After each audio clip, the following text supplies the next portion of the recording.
I'm here with Randall Andrus, owner of K&K Marine out of Amelia, Louisiana. And we just come off of a job running this crane, building the bulkhead in Morgan City for a family on the corner of what lake was it? Lake Palourde in Morgan City. Okay. And yeah, what the job that we did, we built a bulkhead. Tell me a little bit about the purpose of building that bulkhead. Well, that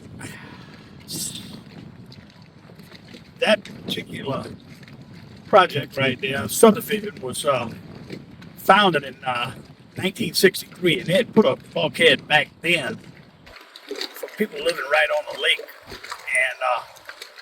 And it was a wooden bulkhead, and it was one of the better ones I saw through the years. I mean, 63 years old, and went through all these storms. It was really a hell of a bulkhead, But what happened through all the storms, these people had built them a very nice house on the corner right there at the lake. And in the corner, they had a house ultimately close on the lake. The storms came and beat that bulkhead so bad that it started undermining the bulkhead, started going under the house, removing dirt. So if they wouldn't have put another bulkhead around that one right there, within 3 years, they probably could have lost the house. Now, the bulkhead that we put in, I know you put in steel sheet pylons. Them steel sheet pylons weighed like 1,300 pounds a piece. And using this, what size crane does it take? Like the crane behind you, that's the crane that we used. What size is that crane? What does it take to be able to put that kind of equipment together to do that bulkhead? That crane's a small one. It's a 108 link belt. It's about a 45-ton crane. The pylons were 30-footers. They were kind of short. And we had a vibro hammer that you put on top of them. That's the MKT right there. That's the name of the hammer. You put it on top of the pylon and put them in grooves together. Long story short, we went with steel this time because the last one lasted 63 years. This one we expect to last longer, maybe 3 generations with a little bit of maintenance to it. They do maintenance, once every 10 years.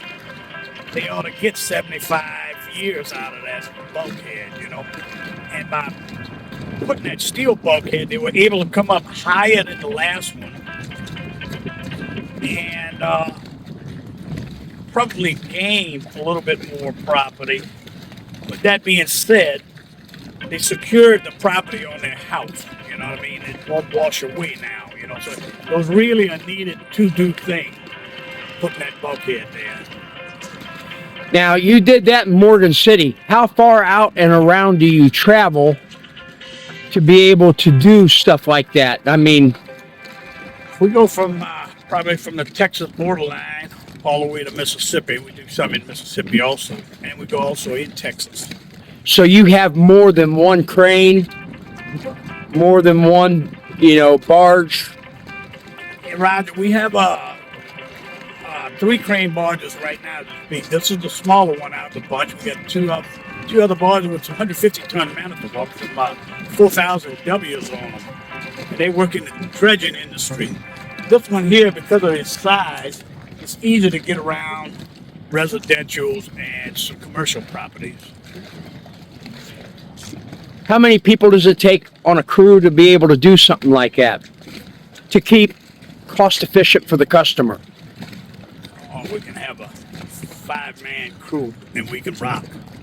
We rock and roll with that. Well, I know that doing the job, working with Jarrett and Tyler, I've learned a lot this time around and had a lot of fun doing what I did. And looking forward to coming back down next year and working with you and the guys and learning more about this industry, because this is some pretty cool stuff.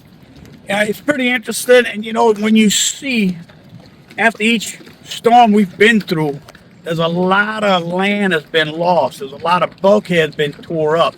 And closer you get to the Gulf, the worse it is, And there's a pretty decent demand for restoring a lot of bulkheads so people don't lose their property.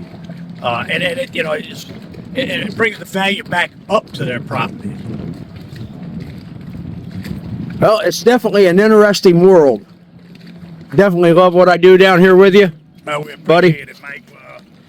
You know, hopefully we'll get some of that out there. Jared started doing that on its own, and Jared really took a good interest in his business, and he's going to do well, be well, and he does a quality job. So I got a lot of confidence in Jared.